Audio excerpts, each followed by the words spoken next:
Hello, everyone, and welcome to episode number 37 of the unofficial Rogue Company podcast, Broguecast. I'm here with Co-Reed. I'm here with Dirt Lord. I'm here with Garbo. And I'm here with Griffin. And this is the Rogue Company podcast, bringing you all the news that you need to know about Rogue Company.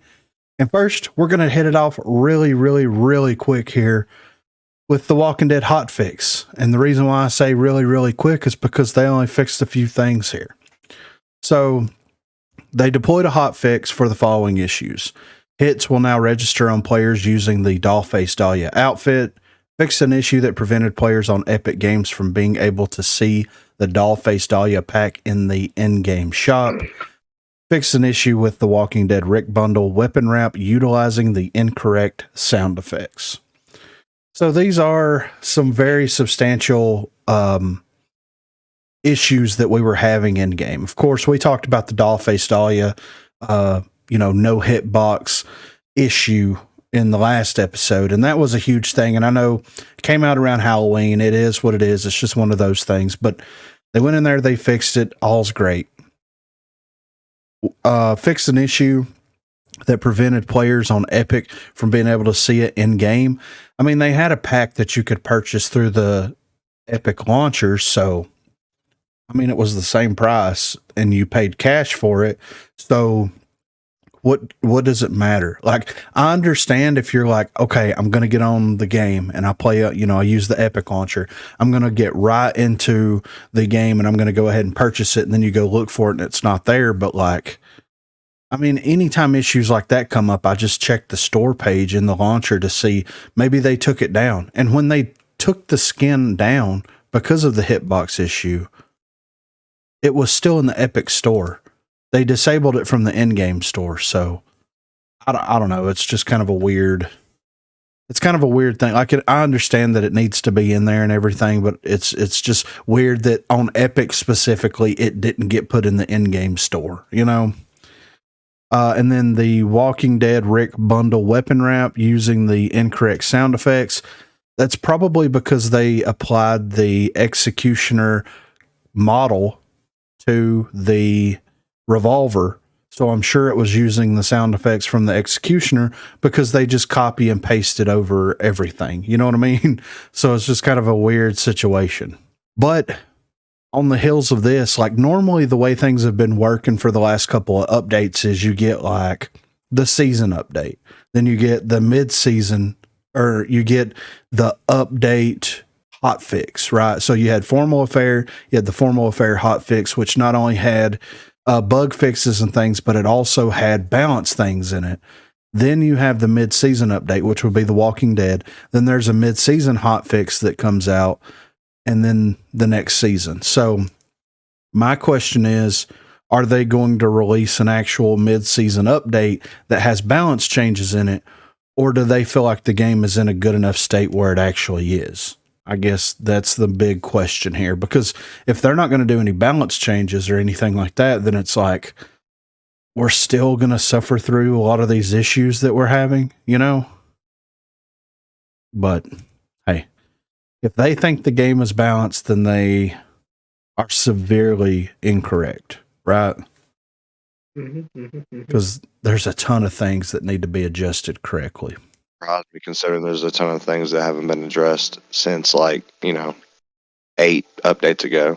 Yeah, exactly. Right. And then like one of the biggest things is like the fixer change. And I mean, whenever the fixer change first happened, we saw kind of an influx of people using fixer, but it's kind of died off. And I think the reason that it's died off, in my opinion, is because in quick play, there's a good chance that you're going to run into people with armor, but if you're playing respawn game modes, it really doesn't matter, right?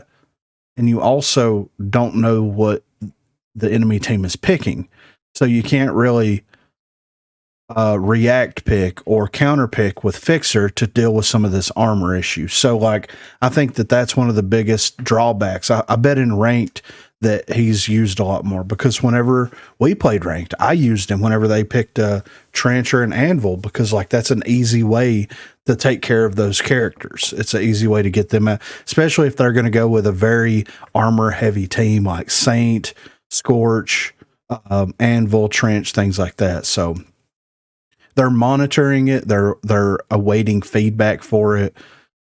I don't know. We'll see what happens. There's a lot of things that need to be balanced. A lot of things. And some of the rogue abilities need to be like either reworked or made. They need to bring it in more in line with some of the other rogues' abilities, because like some of them are really, really good and some of them are just kind of meh. Yeah, exactly. So next up, we have a post here from the Rogue Company Twitter page. This was posted on October the 25th. Rogues, please give a warm welcome to the very first Rogue Company player advocates introducing the 2022 board delegates. So we have Yuns the Defiant, Kingsta, Steiny, Dapper Dan TV, Hyden Brian, Reporter Darius, Where's Hannah, and Vane Toria. So these are our board members for the, I guess, 2022-2023 season. And I'm guessing that since they announced this on October the 25th, it's going to be an October to October stint as being a board member, which is kind of odd. If they wanted to do this, they should have done it like in December or January and announced the people in January and just did a full year cycle that way, as opposed to like, yeah. So, but I mean, that's cool though. Congratulations to everybody that got in.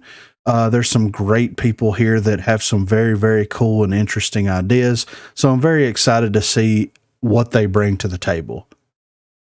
And speaking of what they bring to the table, we're going to just go right into what the conversation that they had. So from my understanding, the way that the board is set up is they have a board meeting where they have all the board delegates, and then they submit questions to the developers, and then the developers respond. Now, Paladins did something similar to this with their Assembly of Champions thing, where they would submit questions and feedback and balance change ideas, things like that, to the developers. The developers would respond. You would have people that made videos about these responses, like Jay Flair and a couple other ones. I think Cyberbolt was one of them as well, where they would kind of go as far in depth as they possibly could. There's of course some things, because you get NDA'd, that you can't talk about. So whenever they would come to those topics, it would be like, well, they asked about this and I'm not able to tell what the response is. So it's kind of odd that there hasn't been a board meeting video that's been put out by any of the people that are part of the board. But we do have a thread here from many, and we'll just take these one at a time and we'll kind of discuss them as they come up here. A quick Rogue Company thread. We had our second meeting with the board yesterday, so I'm not sure what the first one detailed. I'd have to go back to see if they even put anything out about it. But she wanted to share some of the topics and general updates with the community. So first question here, what kind of feedback are we looking for from the board? We're looking for the pain points of the community. We may not be always able to do something about it, but we can discuss why things are the way they are. We're looking for the good, the bad. So with that being said, I mean, you can kind of see what the good and the bad within the community is if you, I don't know, look on Reddit, look on any social media, right? I'm not exactly sure like what the board is going to bring forward that the developers are like, we didn't know anything. Don't they have a feedback tab for their creator program? Yeah, exactly. Did I ever look there? I mean, when it's convenient for them, I guess. Oh. Yeah. So yeah, I don't know. So considering how many creators don't play the game as much anymore, I'm not going to tell you. No, they all play it. What are you talking about? So, But no, it's very interesting that like this is what the board is for. So basically, the board is going to be the filter, right? The board is going to be, you know, that thing whenever the screen, whenever you go looking for gold and you dump the dirt into the screen and then you shake it back and forth to see if there's any gold in it. That's what the board is. They're going to take all this input and basically be like, well, there's a bunch of rocks in here and all these rocks are screaming about the matchmaking. Or all these rocks are screaming about the servers or what, you know, insert whatever it is here. So that's pretty much what, you know, that feels like. One of the other questions that came up was transparency across development, namely the 6v6 change. On the topic of the 6v6 change, that particular change went in the day before the release and most of the team was unaware. The solution for this is for us to just do better. Okay, yes, that's exactly right. Why are you going to decide the day before an update that you're going to disable one of your core game modes, not get any feedback on it whatsoever before it happens, not explain why it's being disabled in any capacity other than the update notes, and just do it? That's the problem. If like not many people knew about it, most of the team was unaware. Did somebody not think, well, maybe we should, I don't know, write up a post and put it everywhere, namely Reddit and Twitter and Facebook, so people can, I don't know that this change is coming and then voice their opinion about it, but also for us to explain why we're doing this? Oh. The right hand don't know what the left hand's doing over there, you know? Oh. I mean, it's bad. You know what I mean? Like, it's just bad thought process there. Like, it is 6v6 and they know what the player numbers are, all that good stuff. Of course, you know, we don't have, you know, that information. We're not cool enough to be privy to that information, but they have it. So it doesn't matter if there's 10 people playing that game mode or 10,000 people playing that game mode. You're going to upset those people that die hard in that game mode. That's like if they disabled demolition completely. I would be like, dude, what? You know? So you got to do better, and they're right, do better. So maybe in the future, I don't know, think about it, you know? So here's a big one, and this is kind of one thing that I wanted to get your guys' opinion on. Community voting for changes or fixes. One of the things we've been discussing recently is having something like this. One of the challenges of community voting, particularly with bugs, is the difficulty of solving certain bugs. Example, trench barbed wire. We playtest row code 2 to 5 times a week. Each time we find a location, we fix it. Unfortunately, it isn't an issue where we can provide a fix for every map. It is a location by location basis fix. So, with that being said, should the community be able to vote on changes or fixes for the game? Probably should have done that before it come out of beta. Yes. Right. Yes. Before we launched it, full release. Yeah. It's weird All I that got to say about that. Official. well, it's weird that they're lumping both of these things into one category because changes and fixes are two completely different things, right? The way that I see it personally is if you're going to try to fix the game, right? If you're going to try to fix bugs in the game, then that should be something that you're always focusing on. So that should be a continuous thing. That shouldn't be something that the community has to vote on what you fix.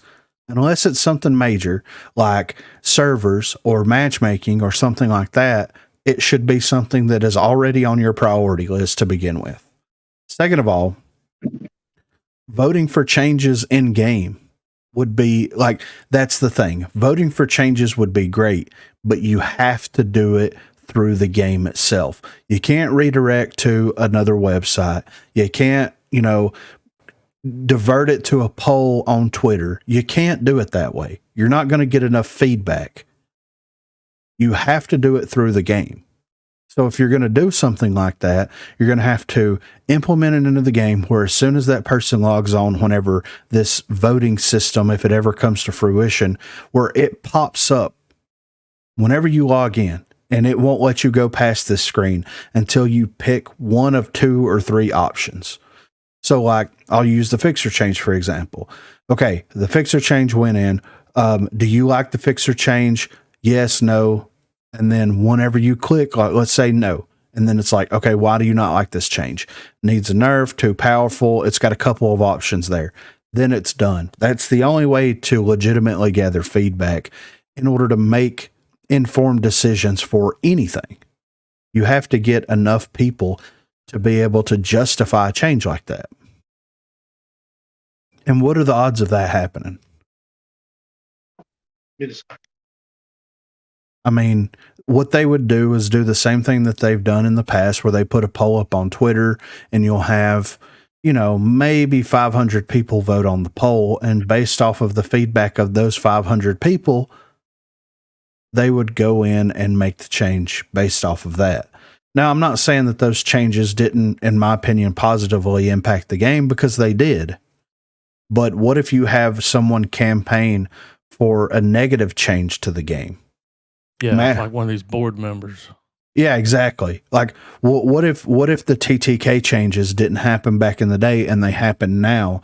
And then you had someone that had enough influence to drive enough people to vote on, yes, we want to keep the TTK. Then it's fucking the game up, Yeah. That's my biggest concern with this.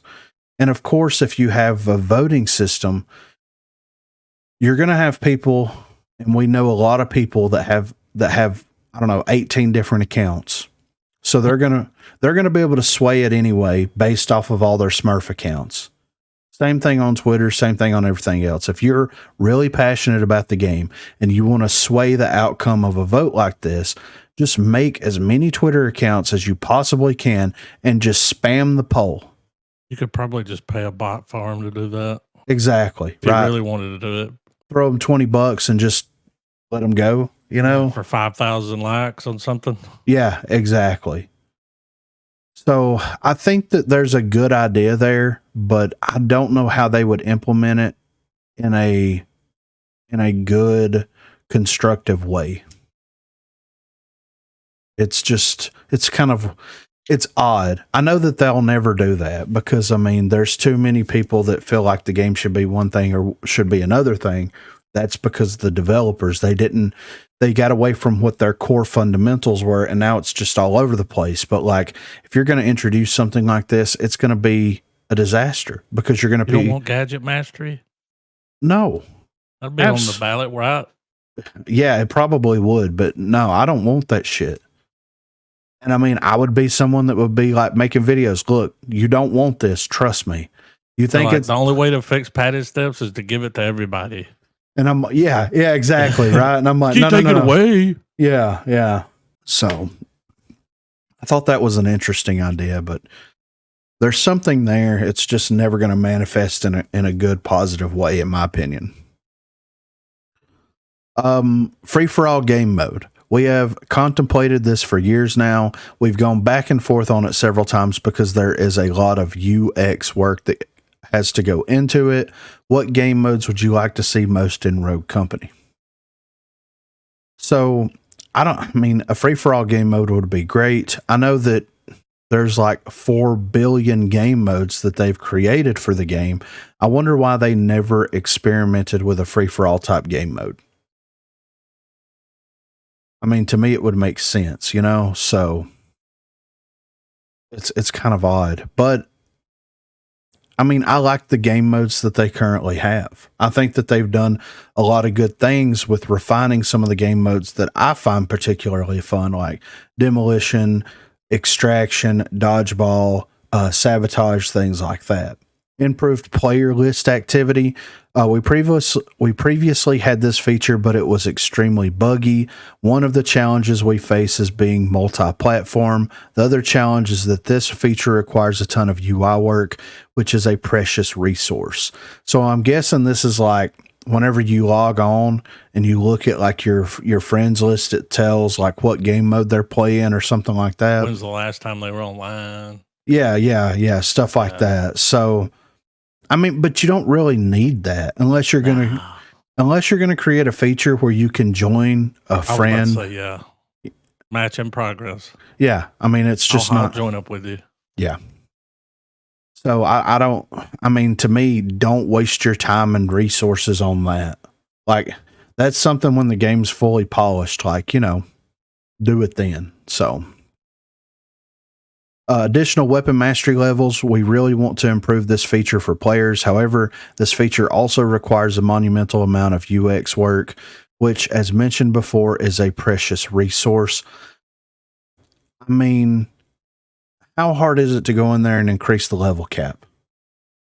And like, do something. I don't know where else that they could take it, because I mean, you have the weapons that you master and you get the skins and things. So I don't know what they would like move it up to and like what the new skins would be and everything. But that's another one of those things where it's like, who cares?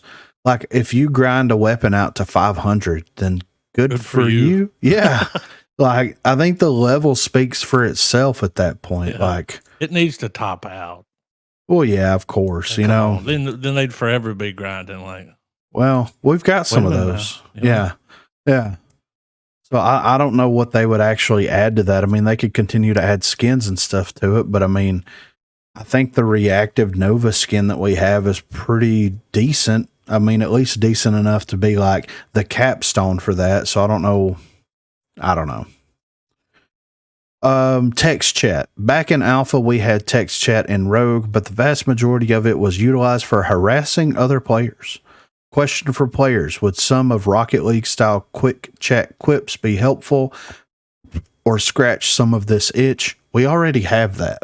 We have that, and people spam that. Yeah, exactly. Crazy. And if they have a microphone, they fucking talk shit. So what's the text chat stopping? Yeah, exactly. And at the end of the day, like, it would be cool. This is where I wish text chat was a feature. Don't put text chat in game as far as like while you're playing the game. Well, yes, put it in, but you want it like Paladins. No. I want it to where like if I log on and I see you're playing dirt, you can whisper. I can be like, "Hey man, you want to party up after your game?" And you can be like, "Yeah, bro, GG." And I'm be like, "Fuck yeah, bro." You know, like that's what I'm like, "Fuck it, I'm leaving now. There's no penalty." Yeah, right. So that's what it would be useful for. Being able to communicate with people that you're friends with on there. I mean, you can already block people from being able to communicate with you with friend requests and game invites. So just put a text chat feature where you can actually send chat messages to your friends. Like I've got on there before and I've seen Rubio and here's what inevitably happens. I hit him up on Discord. "Hey man, you got a full crew?" Or he hits me up. "Hey man, got a full crew?"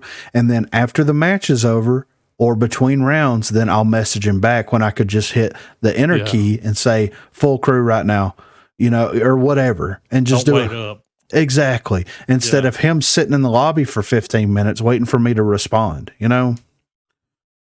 that's where it would be useful. That would be cool. Yeah. So you don't want to talk to the team at the end? Nah, I'm Maybe past just that. A little bit. I'm past it. I'm past that point.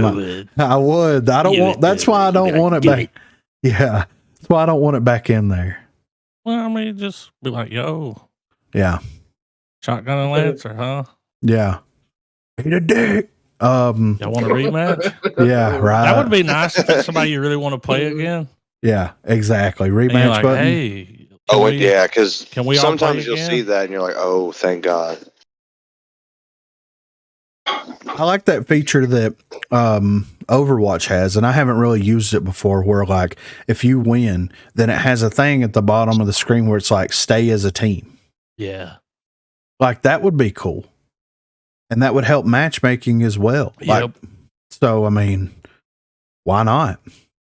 In a lot of games too.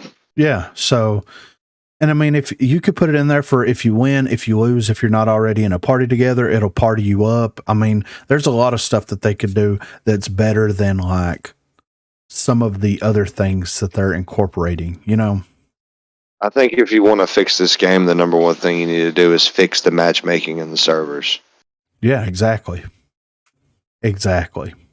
Show progression of challenges. We've definitely talked about doing this, but this also requires UX resources. So I'm assuming where like if you hit the tab button or if you look at the scoreboard, it shows like your current challenges that you have going on. Mm-hmm. But I mean, I guess like I mean, there's a place where you can look at it.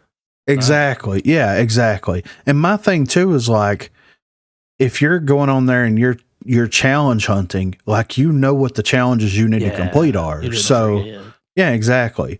Like the only thing that I could see being a benefit was like if you have to do let's say 1,000 headshot damage, part of the bad actors narrative thing, right? You get the 1,000 headshot damage and it pops up like it does for the weapon mastery. And it's like, oh, you completed this challenge. Like that would be helpful. That way you can swap off for like weapon specific things. Like if you have to do so much damage with a assault rifle, once you get that damage done in that game, you could swap off to something else instead of like, you know, maybe the assault rifle's not good in this game that you're playing, but you're still trying to grind that challenge out. So.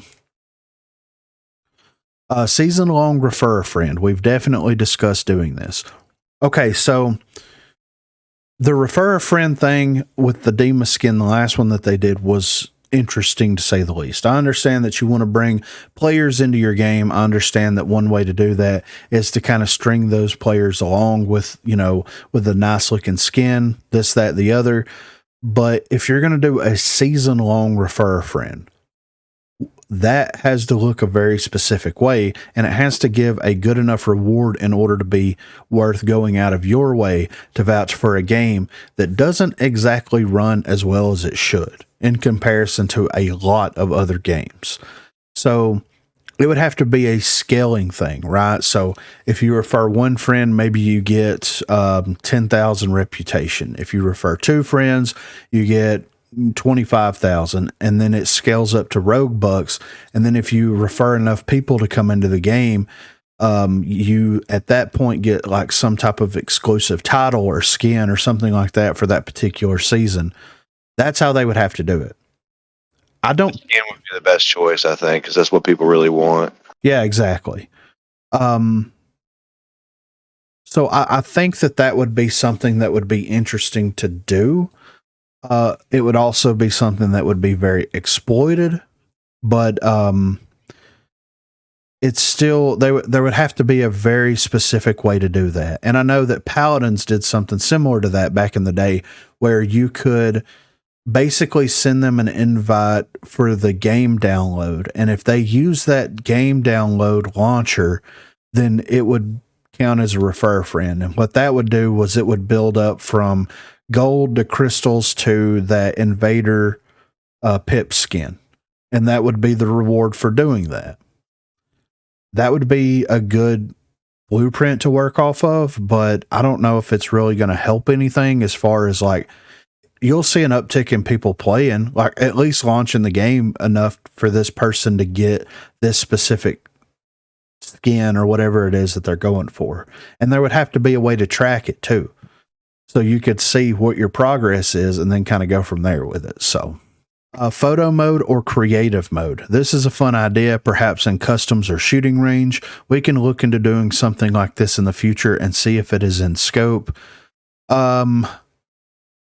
You know, this is something where like people are already doing this stuff, right? You've got Gecko, you've got oh man, what's that dude's name? That does all the lifelike versions of the rogues. I can't think. Darklight. I can't remember. There you go. Yeah. So you already have people that are doing this. They're already getting the models. They're putting them in Blender, and they're already doing this. This would be one less step that they would have to go through to do it. But if you're really that passionate about a photo mode or a creative mode, then there you go. And I think what like would be better in my opinion would be like a free cam for either watching playbacks or for spectating.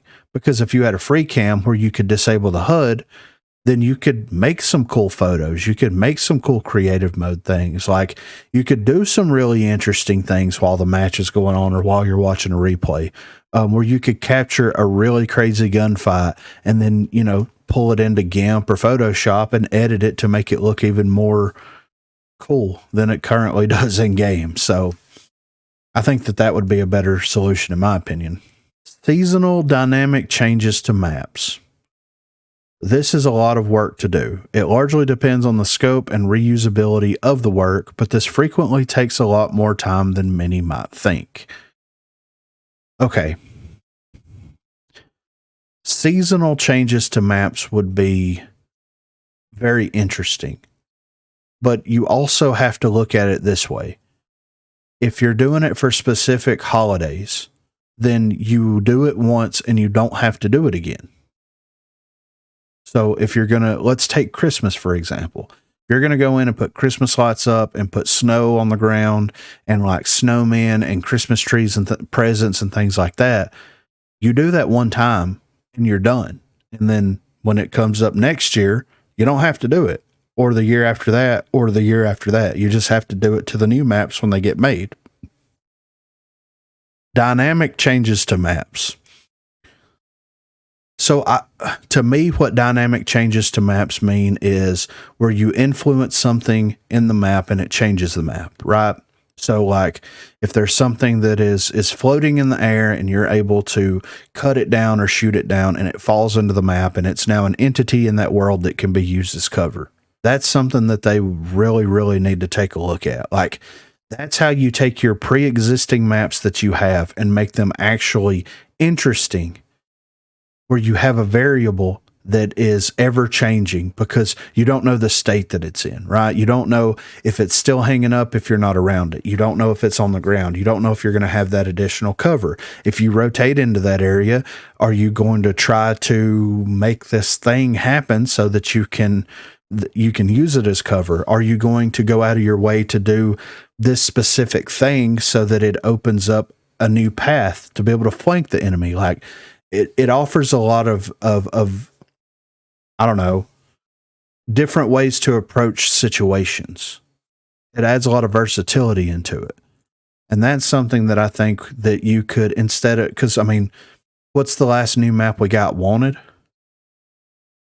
And that's been a minute, right? I mean, we got Vertigo, which was a skirmish map, but it's been a while since we've got a regular 4v4, bigger map to play Demolition and Strike out on. So that's a good way to spice the maps up and to make them a little bit more fun to play and a little bit more interesting. I would like that a lot. Re-implementation of weapon wraps by Rogue. We've tried to re-implement this several times since removing it, and every time we've done so, it hasn't hit the mark. As time has gone on, each time we settle into work on it, we have to pivot to other features. We haven't forgotten about this feature, though, and many in the Roco team miss it. Like, how hard is it to change where you select your skins from the weapon mastery screen to the character screen? It doesn't seem like it would be that hard. They had it there before, so maybe I just don't know about game dev, but like, to me, it doesn't seem like it would be that hard. Yes, it would take someone a little bit of time to fix it, but it is what it is, Jukebox and choosing music. We're looking at what we can do here. We know this one is worth doing, and we love the music in Roco. This topic spun off of a discussion about the Roco music we love most. By the way, Kyoto Job was high up there. So this is something I don't care about. I mean, I have my music cut off anyway. The last time I had my music turned on was when Run the Jewels was in the game. Yeah. That was the last time I had mine too. Yeah. Well, and I had the music on then, and YouTube was like, Yeah, that's what's crazy. Yeah. It's crazy they can claim a video content ID for that. Like, yeah. I had to go in it there. didn't even have They the get words. paid. It was just woo. Didn't even have that. It was just the music. Well, I'm assuming they got paid to even have that in the game, so they've already got paid for that. Yeah, exactly. Right. So what? You know? I mean, yeah, the music, I always cut the music in games off or almost all the way down. So that really doesn't affect me. I know a lot of people are like, oh, it would be cool if we had that like initial, you know, beta music. Like, yeah, I guess that would be kind of cool maybe to hear from time to time, but like music over other things that need to be worked on, you know? Yeah. I only And you really hear care it about so the music much. in games that the music adds to the game. I don't see that Like it adds to a Doom. competitive game. Yeah. Yeah. Doom. Yeah. That was cool. Yeah. Single player experiences where the music can change dynamically based off of what's happening in the game. They tried to do that with Rogue Company. It just got annoying. So I don't know. Some quickies from Discord. Map voting. Map voting is a feature we're working on. It is in progress. The Vampiric Vi has the Mistletoe Vi's voiceovers. This is a known bug, so that will be fixed at some point. So this was everything that was submitted from the board. And there's some interesting things in here, and then there's also some things in here where it's like, don't worry about this right now. You know what I mean? Like most of that. Yeah. Like, don't worry about this stuff right now. I know that, like, being able to select music in the game is, like, something that is highly requested from a lot of people. But the reason why it's not being worked on is because it's not really a priority because, like, there's so many other issues in the game. If the only issue with the game was the fact that I couldn't listen to the music from, like, 3 updates ago, then we're in a good spot. But we're not there, you know? The biggest thing is the transparency whenever they're making huge changes like the 6v6 or the voting for changes in the game. Like, those are the two most important things there, in my opinion, from all of this.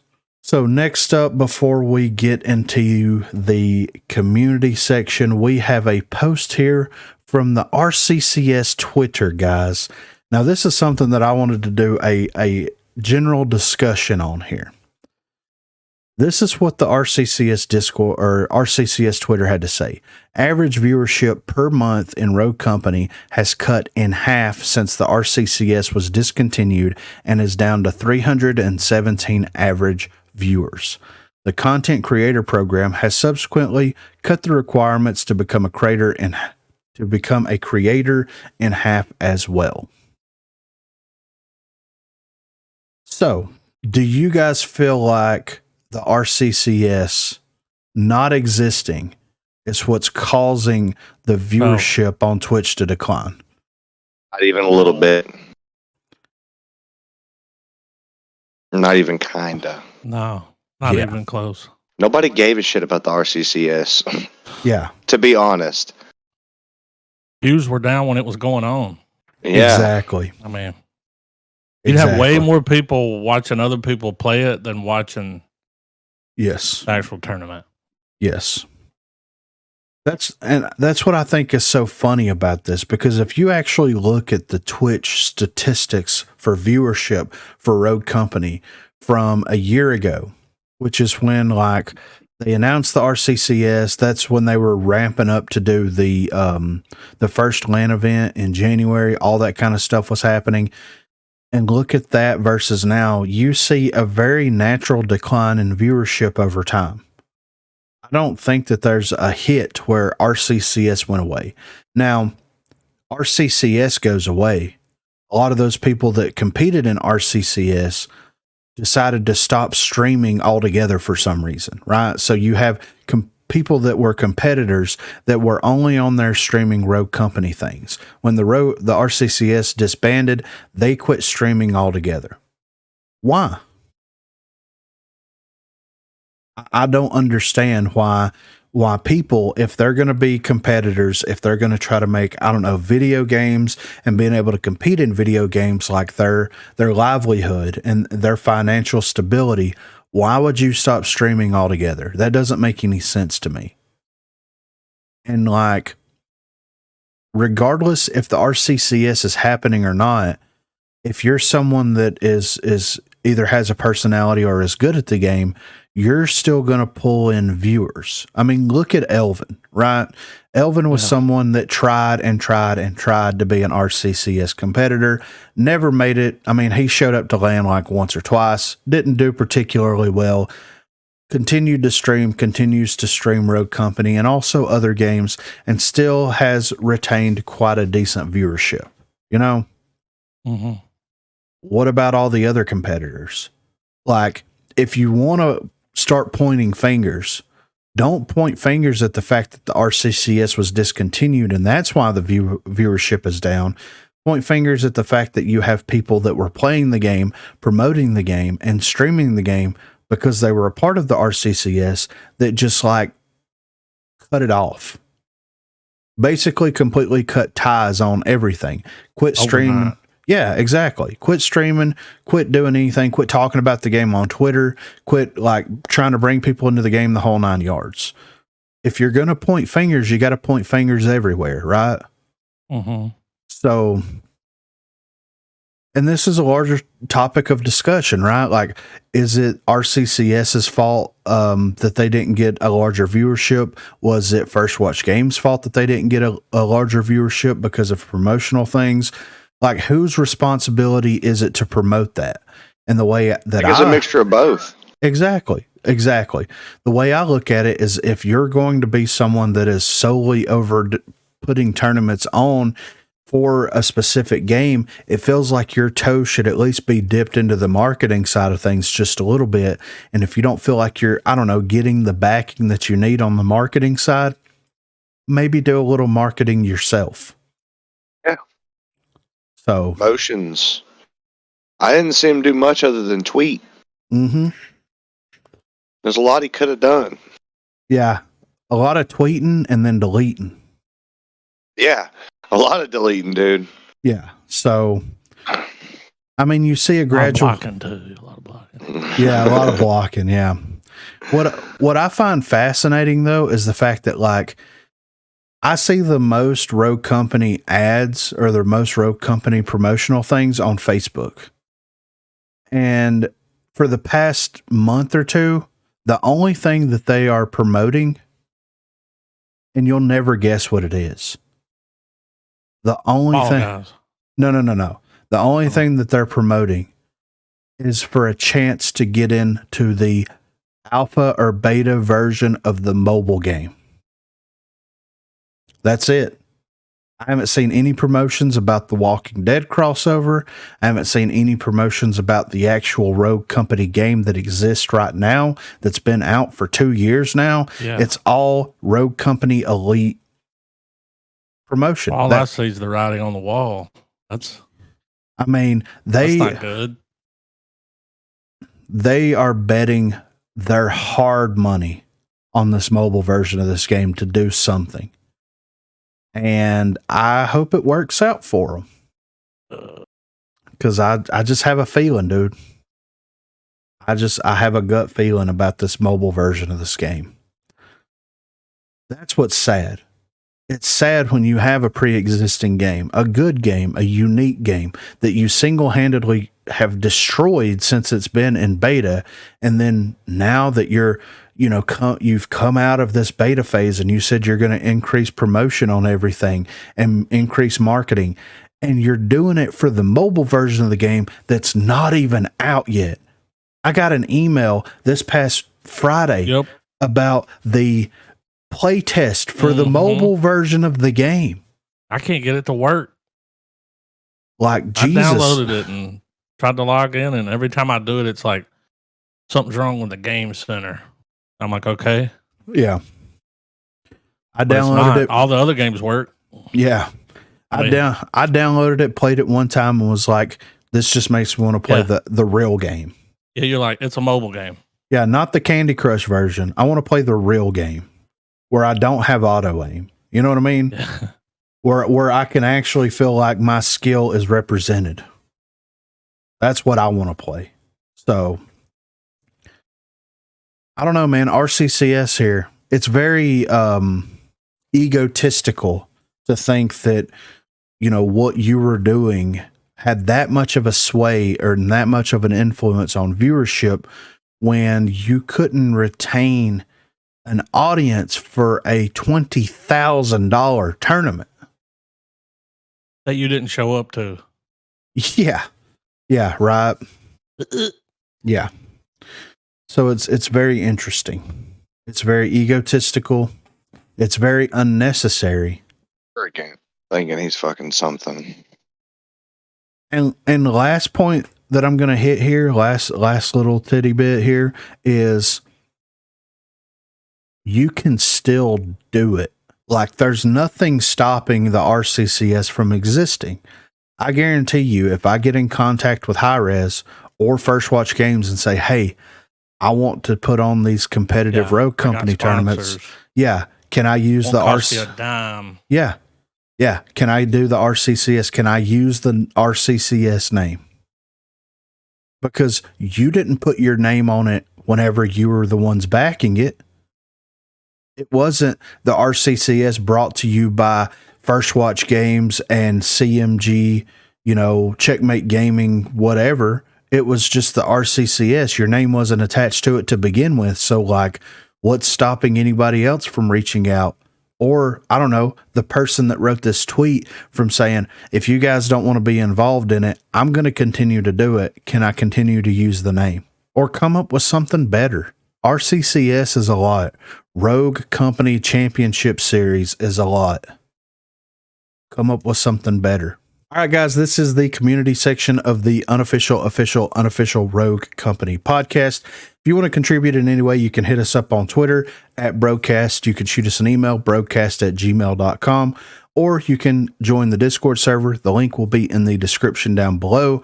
There is a place called Broguecast Contributions, and we actually have one tonight, so we will go into that. But those are the places to contact us if you want to be a part of the Broguecast. So first up, we have a post here by Deleted, and they deleted their post. So this was something that I pulled off of Reddit, and it's not there anymore, but the topic is still there. What's your opinion on the Walking Dead crossover? And I guess we'll just use that. There was some stuff that was written there. Would you like to read the article? Because I have it. Yeah, go ahead. Yeah. I got it. I'll send it. I'll put it in the memes.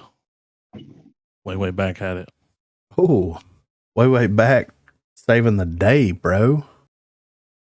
So this is the original article because they got her back on here. You know what I'm saying? So what's your opinion of the Walking Dead crossover? TLDR, kind of boring. Played about 20 to 30 matches since the update and only seen one person using the Dallas skin. Admittedly, I've cut down my playtime on Roku a lot recently for various reasons, chief amongst them being age-old bugs. So when the crossover was announced, I was kind of excited to jump back in for a few days, potentially weeks. I was expecting something along the lines of the Rambo event, some challenges that require you to use a specific rogue or bunch of rogues.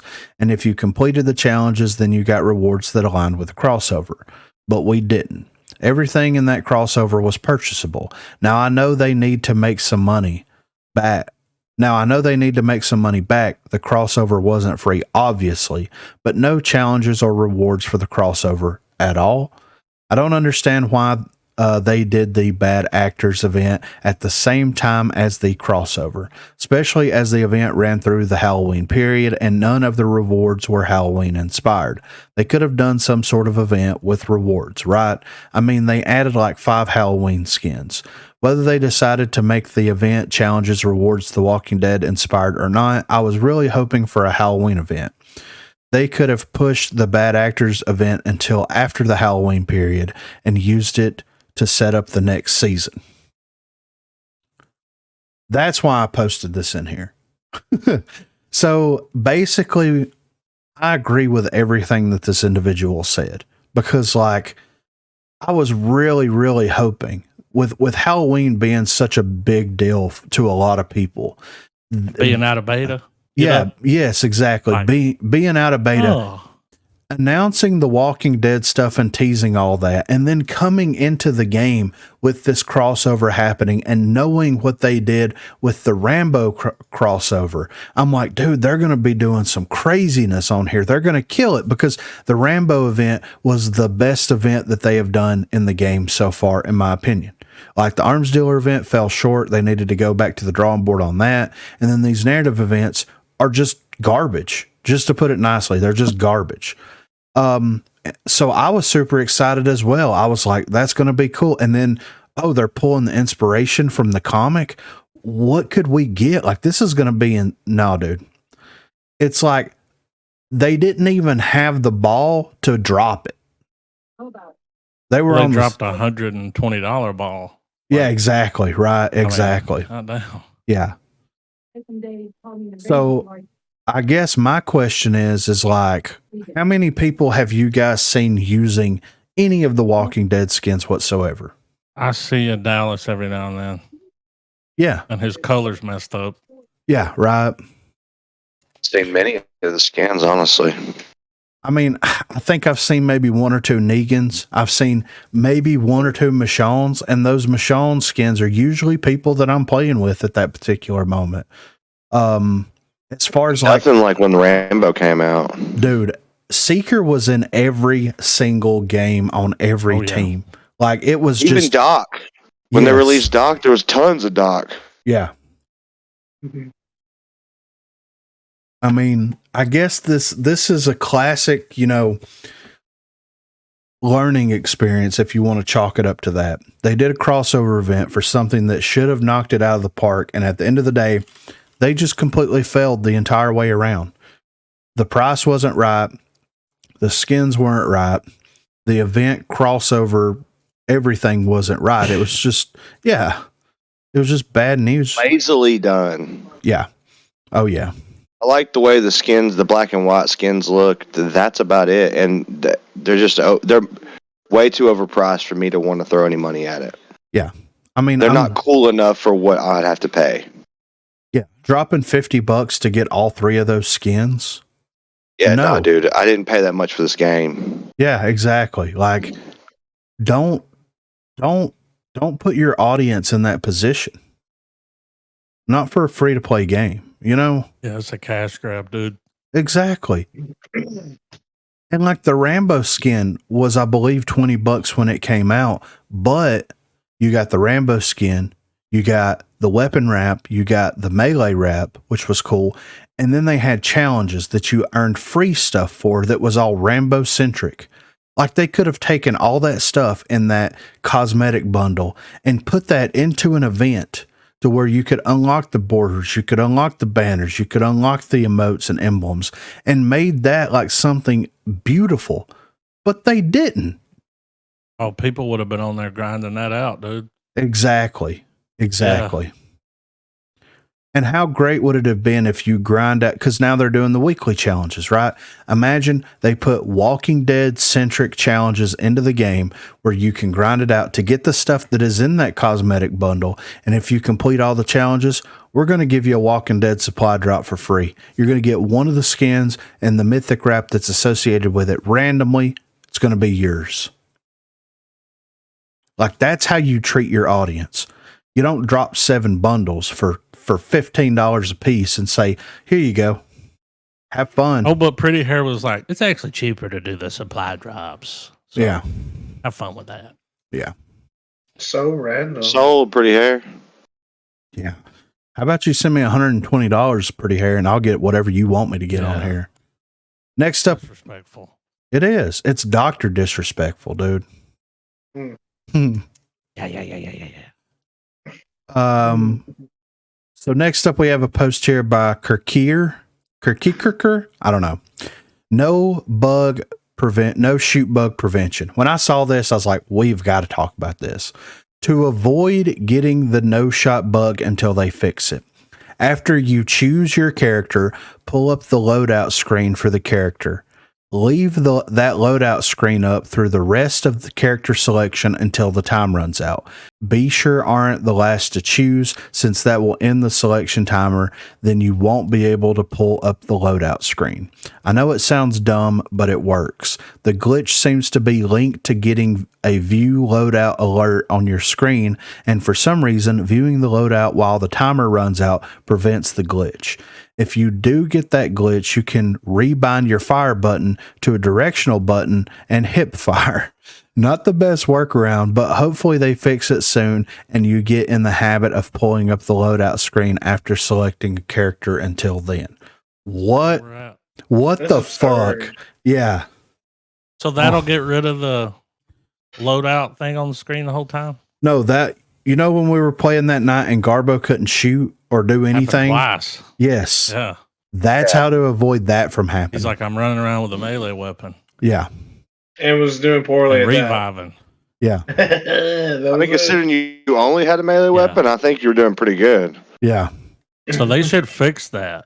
Yeah. That should be top priority, you know? Like instead of whatever that list of shit was. Yeah. I mean, This should be on there. it's crazy that you have someone, and it doesn't even have that many upvotes. It's got 11. And this is a fix to a major bug in your game that prevents your character from doing anything. From playing the game, it prevents players from playing. Yeah. Or you Make can. new people want to leave, dude. The game that you want them to play, they can't even do the primary function. Like, what if they just bought the Walking Dead skins? And they, all of them. Oh my God, dude. Because they're such a huge Walking Dead fan. Yeah. And then that happens. You can rebind your fire button to a directional button. Shouldn't have to do that. It's like, what the fuck, dude? Yeah. Oh my God. Take all the time. This is bad. It's bad whenever you have people in the community that's like, I tried everything and this worked. Figured out a workaround. Yeah. This is how I have to play the game. Yeah, right. Holy Jesus, man. I think I already would have moved on if that's what I was doing. Yeah, that for was sure. My alternative to playing this game. Yeah, right. So next up, we have a post here by Liquid Thunder Plus. Weekly thread is a joke, I guess, rant. They put up the weekly thread so people could tell them what's wrong, but they didn't even care enough to keep that up. It's been at least 2 months and nothing. I'm so fucking confused as to how Hi-Rez wants to keep making deals for crossovers, but they still have ignored literally 99% of all complaints to them. Practically nothing is getting fixed, and the community has been begging and screaming for bug fixes for ages, and we get gameplay changes. It's like rubbing lotion into a bullet wound. Actually, no, it's more like a shotgun blast. Under normal circumstances, lotion is fine, but when your leg's just been blown off by a shotgun blast, lotion shouldn't be the first priority. The community is all watching Hi-Rez rub lotion into their wounds, wondering what the fuck is going on and why would this team do something so nonsensical, and we're just getting zero updates on bugs pretty much. We're getting told about skin deals and gameplay fixes and that they hear us with the 6v6 bullshit, but that's the only thing they seem to have heard in a very, very, very long time. If I didn't know any better, I would almost say it's like they truly don't understand that they're slowly crushing this game under the weight of shit matchmaking. A pile of bugs larger than the ocean trash pile, and crossplay so laggy, I'm afraid of getting cross-mapped in the lobby menu. This game is the buggiest since Sonic 2000's. Goddamn. And the fact that it's running in this condition is a joke. Feels barely playable at this point. It's like getting blasted in the leg with a shotgun and then trying to run. I've got around 850 hours and 355 levels. I love the core mechanics of the game and I love how it plays. The bugs in matchmaking and laggy crossplay ruin literally all of it. It goes from a great, fun, challenging match to a shit show with 7 levers and an always skewed team. It's very, very sad because it could have been easily my favorite game, but at this point, I've taken to warning people not to play for their own sanity and that it's not worth their time. I mean, Liquid Thunder Plus, has He a brought the point. hammer down, dude. He did, dude. Lipstick on a pig. Yeah. Like I'm giving it an upvote here because I mean, not wrong. Not wrong whatsoever. Not even a little bit. Shout out to the Great Pacific Garbage Patch. I will say that nothing was as funny as when you said blow his leg off with a shotgun and you just hear Garbo in the back go, oh. Well, he actually brought it up again about like getting shot in the leg. I was like, damn, man, he's It all was the about second like, time, yeah. Yeah. Emotional at that time. He got traumatized from that leg shot. Yeah, something happened. Yeah. He likes that. So, I mean, at the end of the day, like, dude's right. I mean, this is what needs to happen. They need to give a Christmas present to everybody that has been playing your game and being loyal to your game.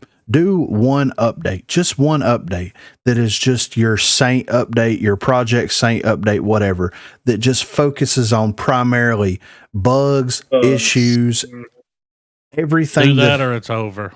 Yeah, I mean, really. Do it or it's over. They're going to have to do something. It's almost like they've just accepted it. Yeah, right. Yeah. It's that thing where it's like, if we don't acknowledge it, if we don't pay attention to it, if we don't do anything. Yeah, exactly. Yeah. But the mobile game. Yeah. Yeah, right. Yeah. Mobile. It's going to be the same thing, man.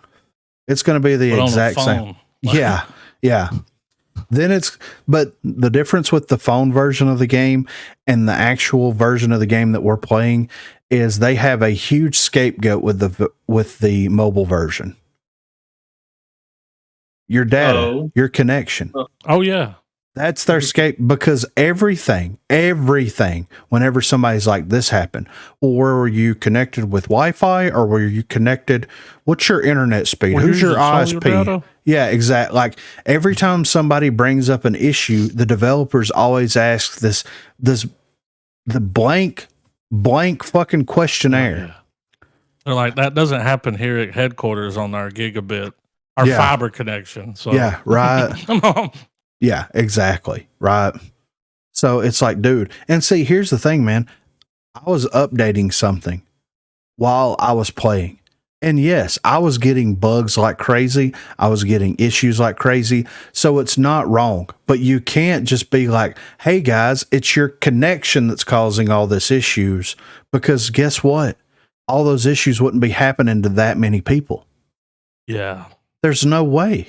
So this is the Broguecast contribution that we got. This is from Exiled Voices. Fantastic contributor. Great things here. How I think Battlezone could be improved upon from an Apex Legends arena point of view. Twist bit of Overwatch.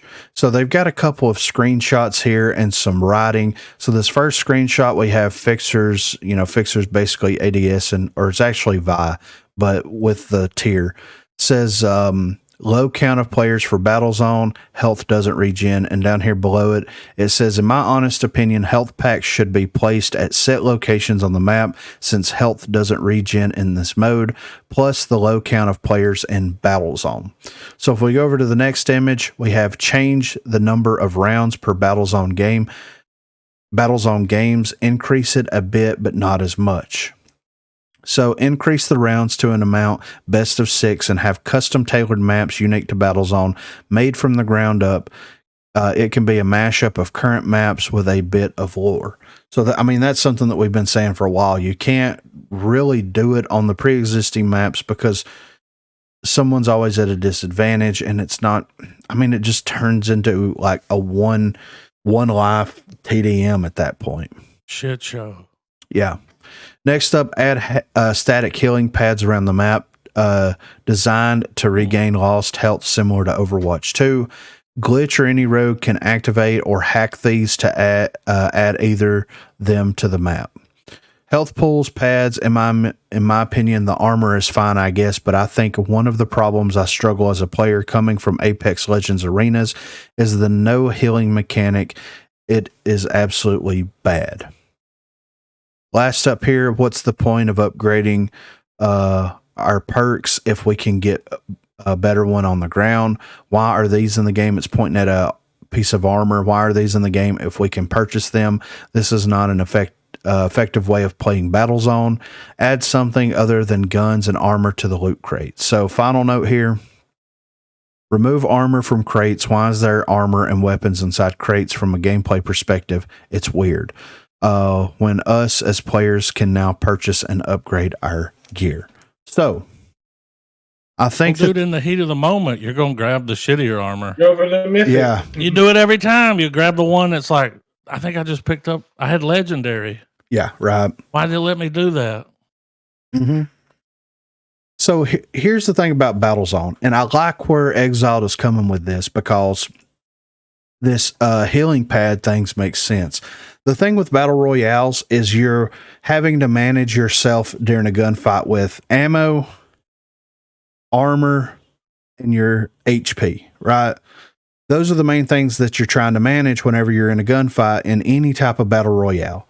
And in this game, like you have one item, well, actually two items that help you heal. Then you also have access to one perk that refunds some of your health whenever you down someone. There's no way to manage that stuff. Like you have the stem, but you only have one stem. And that's that. And you can, of course, use a stem and bounce back in combination with one another to get more HP refunded back to you. But there's no plating. There's no way to regain armor. There's no way to regain health other than the stem. And once you lose it, it's gone. You don't get that like familiar battle royale experience because your health doesn't regen. There's no way to regain any of your health unless you have the healing station things, which like you said, put them on the map, make it a focal point and a way to fight, something to fight over or something like that. Like you're not managing chests. Yes, exactly. Yeah. You're not managing any type of resources other than go ahead. I feel like the reason they're not allowing us to have those things in Battlezone is because like most of the time, because of the size of the maps, that it doesn't last really long enough for you to have to worry about a lot of that. You know what I'm saying? Yeah, right. Like I feel like if they really want to do something with Battlezone, they need to design one map that's specifically the Battlezone maps. Like take four of your current maps and just stitch them together and make that a Battlezone map. Yeah. And then add in your healing and your armor that you can get back, and then you've got a legitimate like way of doing it. Yeah. That could compete. This could be like it could be a good battle royal game. It really could be if they did what they needed to with it. Yeah. A third person battle royal, you know, they're popular as fuck. Yeah. I don't know. I don't know what the thought process behind like when they were originally designing this, because yeah, the maps are too small, but like you're still engaging in gunfights. You're still having that experience. And whenever you get down to like 5 HP and there's no way to regain it. Yeah. You're forced. After one gunfight. Yeah. Yeah. Then you're like, I might as well jump off the map. You know, like I might as well just end it here because there's no way that I'm going to beat 3 people in a gunfight, regardless of what weapons I have and what perks I have. It's just not going to happen. There's just no way. Even with the healing station that you can purchase, like if you're 1v3, you throw that down, they're just going to push you. Yeah, exactly. It's not going to help at all. Yeah. No, not at all. They need to find add more stems or something, because stems are an instant gain, you know? Yeah, right. Well, just try Health Regen for a little while. Just a little while. Try it. Yeah. It'll make me like it more. Right. That's like the main thing I don't like. I get one gunfight and then I'm toast after that. I'm fucking... Yeah. I'm useless. So you just fucking make the map bigger, add 2 more teams, make it, 4 teams of 4, and have at it. Yeah. Do the zone thing. I like the zone thing instead of the circle. Yeah. Where it pushes it across the map. Yeah. It's like, you got to be over there now. Yeah. Now you got to be over here. That way, because a lot of people, they'll memorize where that circle's going to move if it's in a certain area. Yeah. I mean, there's not a lot of places then it can move. Nah. I mean, you know, even whenever we were playing Warzone on Verdansk, Yeah. like we knew, okay, the circle, the second circle that closes in, okay, here's a general idea of where it's going to end. And 9 times out of 10, we were spot on or close. Be close, yeah. So, I mean, that's just, you know, I like what Exiled, I like the Exiled's thinking outside the box here with these changes. And also to comment on what Exiled was saying about the crates as well. Like, get rid of the purchasable weapons, make the weapons spawn in crates, and then now we can only have access to one gadget. So if that's going to be the case, then put either non-lethal gadgets or healing gadgets inside the boxes and replace the armor with it. And if you want armor, leave armor in the store and be able to upgrade it. Like, there, small little changes like that would take the game mode from being this just complete mediocre piece of shit into something that would be really fun to play. That half of your teammates leave when you're in quick play. Oh yeah, right. Nobody wants to suffer through it, even though you can get through a game of Battlezone in about 2.5 minutes, you know? Pretty quickly. Yeah. And it's bad when it's the shortest game mode you have, but your players are witnessing more levers in that game mode than any other game mode. Like, that's a problem. Sounds like a failed game mode to me. Exactly. I mean, Exactly. So, I mean, and they could realistically go in there, do what you guys are talking about, stitch some maps together and make it this 4 players per team experience and have it as a consistent game mode that is constantly running, where if you want to play this battle royale experience, here it is. It's going to be 16 players. It's going to be larger map, and it's going to be that. Then you could still have demolition. You could still have strikeout. You could still have ranked and all that stuff. It could still exist. It could still be its own thing, and then balance those two things separately from one another, as opposed to lumping everything together and just like roll with it, you know? If you want to widen your audience, then open up the play style, because if you did that and made this game solid, then you're bringing in battle royale players. People, because there are people that only will play battle royals now. Yeah, right. And then you're bringing them into this game mode, and hell, they might get bored, decide to jump into fucking demolition for target practice, and decide they like that game too. Yeah, exactly. I mean, look at how popular when they did Mini Royale in Warzone. Yeah. I mean, it was very popular. So here you go. Do your own Mini Royale and make it better and just roll with it. A lot of battle royals offer a game mode where it's like TDM or something like that, you know? Yeah, right. So they've learned to widen their fucking player base as well. Yeah. Oh, yeah. So last up here, we have a post by TSM Irrelevant. What do you hope to see featured in the final update this year? Aside from cosmetics, obviously, what do you hope they showcase for the update coming in December? New rogue, new map, quality of life, balance changes, bug fixes. I think this year was pretty weak in terms of update content. Maybe they'll save the best things for the high-res showcase next year. Who knows? We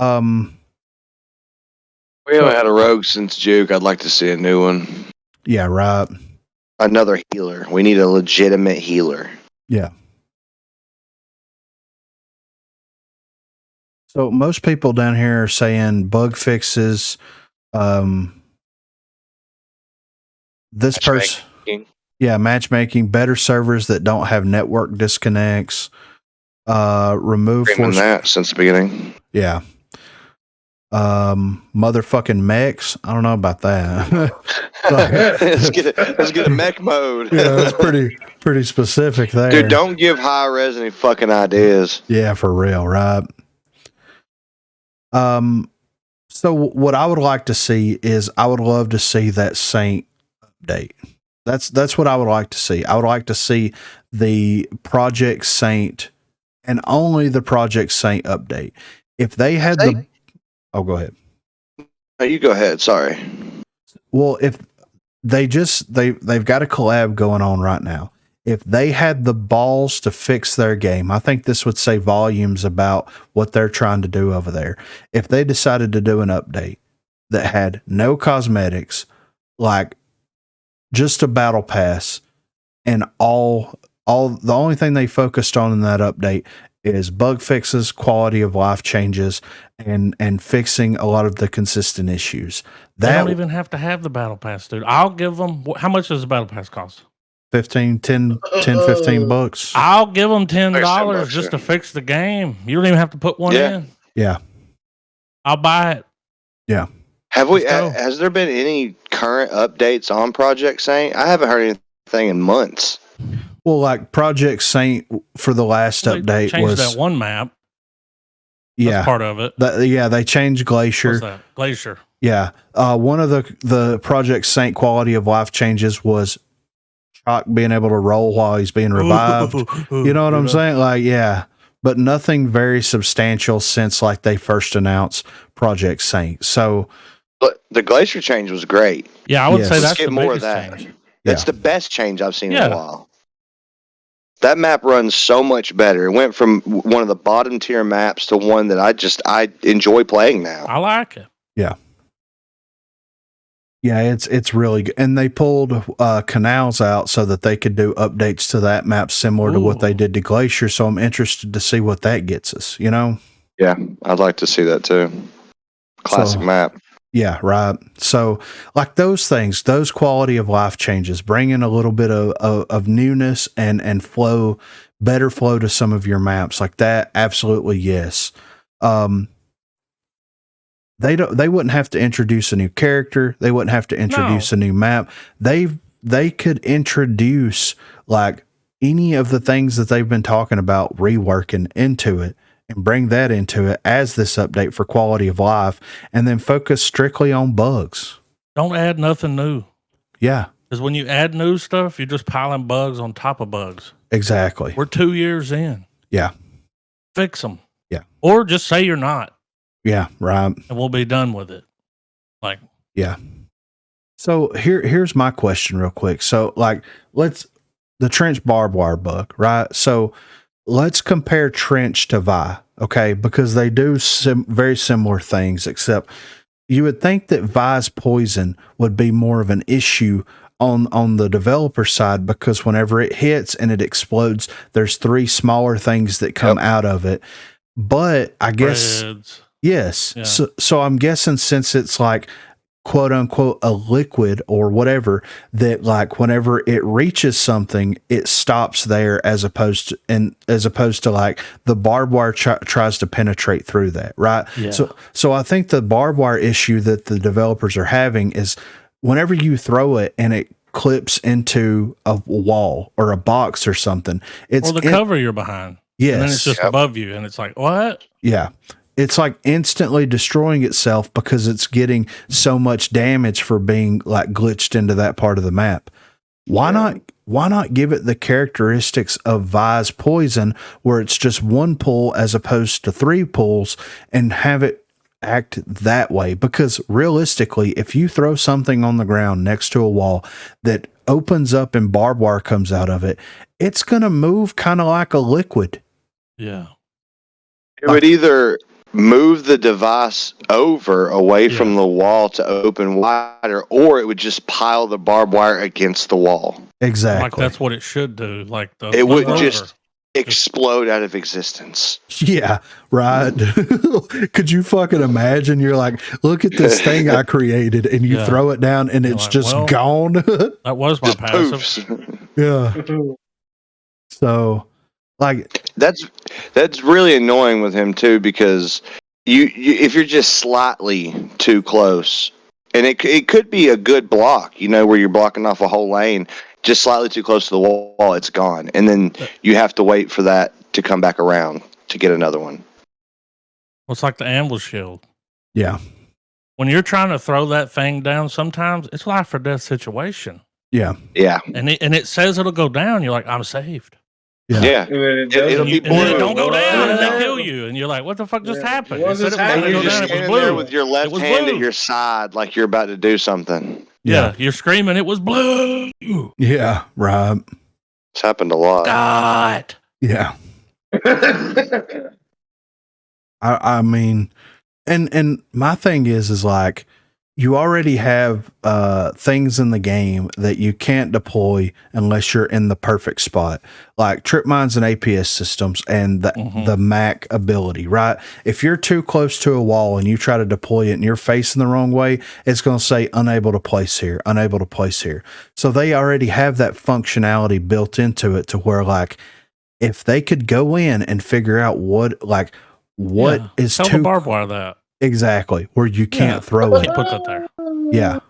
Let me say, if I'm unable to place here, could you just put the fucking thing up so I don't have to hit a button to pull my gun back out? Yeah. How or if it blows annoying up, when give you're it trying back to me. Yeah. How annoying when you're trying to lay a fucking trip mine down. It says unable to, and then someone rounds that corner, and you're just standing there like a Momo with a trip mine in your hand. Yeah. Right. And with the APS systems, like, those things they look like they're designed to stick to stuff. Why can't you put them on walls? Why can't you? You should be able to. Yeah. Like, it's not going to break it if you put it on a wall. If anything, it's going to make it easier for them to damage you because it's going to be further away from the deployable. If you want to explain it in the lore, just say they figured out how to put suction cups on the bottom of it. Yeah, like, it's not hard. I mean, I would be okay if they did that with the Mac ability too. Could you imagine sticking that thing on a wall somewhere? Like mounting it on a wall? On the corner? Yeah. Fired it down a hallway because you mounted it on that. Dude, that would be great. Number one Mac, man. Yeah, right. That would make him... that would make him more viable. Yeah. Because I think his ability's okay, but there's a lot that could be improved there because, I mean, how useful is it to just drop it down, then everyone knows to run away from that radius and just stay away for a minute. Yeah. I don't really care for his main ability. His passive is what I like the most about him. Yeah, that's what makes Mac a strong character. I don't get much out of him. No. Yeah, you don't get any main ability. Well, like, in the main ability, that's the ability. It's how's your ability going to be bad? To be fair, it's pretty bad. I do run Lancer for her passive over her main ability. Well, to be fair, Mac is meant more for a demolition style gameplay. Like, put it down on one. Absolutely. Like, he's not meant for but that's where he's also bad because he's not so versatile in all the game modes. He's only good in certain game modes. Unless you make a point. His main ability is actually really good for demolition style gameplay, but his passive is actually good for respawn modes because if you're just constantly knocking people, you're just getting your armor back. You're getting your armor back. Over and over and over again. Yeah. So his strength relies in some certain game modes. Yeah. But personally, I love Mac. Mac's like, I love running him. I feel like I should. Whenever I picture Mac, I just picture him running around the corner with that claymore. That's what I picture. Just him storming in with that bitch, just hold it like, ah. I know it would never happen, but you know what would be the perfect fucking skin for Mac? What? Count Dankula. I mean, yeah, that probably wasn't Scottish. Nah, it ain't gonna happen. I'm just saying. That'd be great.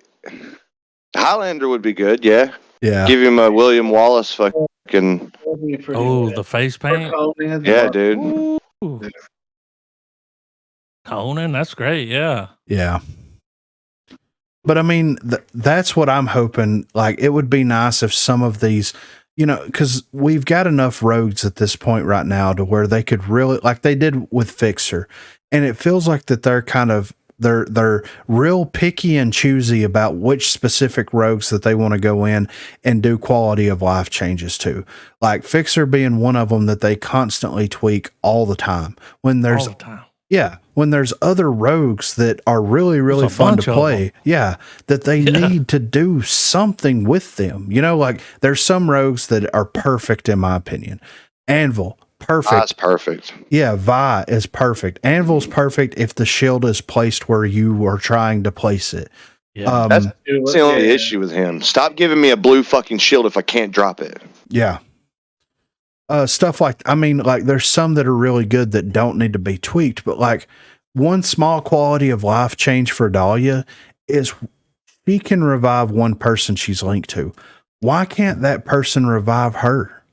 That makes sense. Oh, what? Yeah. It makes sense though. If we're not going to add a new healer in the game, yeah, then at least fucking help Give her somebody out. another ability. Yeah. Well, a lot of times, if you have Dahlia and Saint on the same team, the Dahlia most of the time will mark the same. The Dahlia will link the same. You're right. Yeah. It's just smart. It is smart. Yeah. You heal the healer. So, I mean, like that's a small change that they could make that would just be like, mind blowing at that point. The changes with Mac's actual ability, like they could do something with that. They need to. Yeah. Like, I think that, like, okay, if you look at the most recently released rogues, look at Juke, look at Glimpse, look at Umbra. I think that they're all, for the most part, well designed. Juke is kind of questionable in that regard because, like, they put too much stuff into her kit, in my opinion. You know what I mean? Yeah. But like, I hate the fact that her passive is actually inactivated, but yeah. But I mean, and then you have people that don't need to be touched, in my opinion, because their passive abilities and their abilities are so good, they're just not recognized for how good they actually are. Like Phantom, well, and the toughness and the speed kind of fix some of the things. Yes. Oh, in a big way. That was wrong with them. Yeah. Oh yeah. Lancer. Yeah. Toughness and speed helped that out. That helped that situation. Right. Yeah. And like they could add something else along with speed and toughness as another thing to kind of give a little bit more diversity to how the rogues play, things like that. I mean, they absolutely could. So they could add a whole list of shit, dude. Yeah, right. Yeah. So, an identity. Yeah. I mean, and that's something that I'd said something in the creator Discord where it's like, when the game originally came out, you had rogues with really, really good abilities with less than good weapons and somewhat okay perks. It was this synergy that balanced that character out. You would have characters that had access to amazing weapons, but their abilities were a little bit lackluster. Whenever you open the floodgate to where they have access to all of the weapons in specific classes, you really have the outliers show their face when that happens. Kind of fuck the ability. Yeah, exactly. In a big way. And then they expanded the perk system. Now, the perk system can be expanded further if they brought some of the battle zone ideas into it, where you can upgrade the perks to kind of build the character out as you need it for that specific round. And I don't think that would be a bad thing to do, but like the gadgets, the weapons, the abilities, and the perks all worked in tandem with one another to not only give them an identity, but to balance them out to bring something interesting and unique to the game. Whenever you take one of those things away, that leaves a gigantic void that needs to be filled by something, Mm-hmm. And it's just, I mean, they haven't filled that void in some of those characters. They just haven't. Like Vi, they perfectly filled that void. They gave her volatile. Yeah, like that. Yes, that perk single-handedly works in tandem with not only her ability, but her passive ability and also the incendiary grenades that just provides synergy to this character that is unparalleled to any of the other characters in the game. They need to take that idea and that thought process and approach it to every single rogue in the game. Saint is like being able to buy not only one but two perks that allow you to heal faster. Whoa, so fast. Yes. Yeah, exactly. So, but this has been episode number 37 of the unofficial Rogue Company podcast. If you want to contribute in any way, you can hit us up at Broguecast. You can shoot us an email, broguecast@gmail.com, or you can join the Discord. The link will be in the description down below. There is a place called Broguecast Contributions. So if you want to contribute, those are the places to do so. But for this episode, I'm here with Co Reed. Dear Lord. I'm here with Garbo. And I'm here with Griffin. Thank you guys so much for listening. Thank you guys so much for watching. And we will catch you guys on the next episode. Have a good one, guys.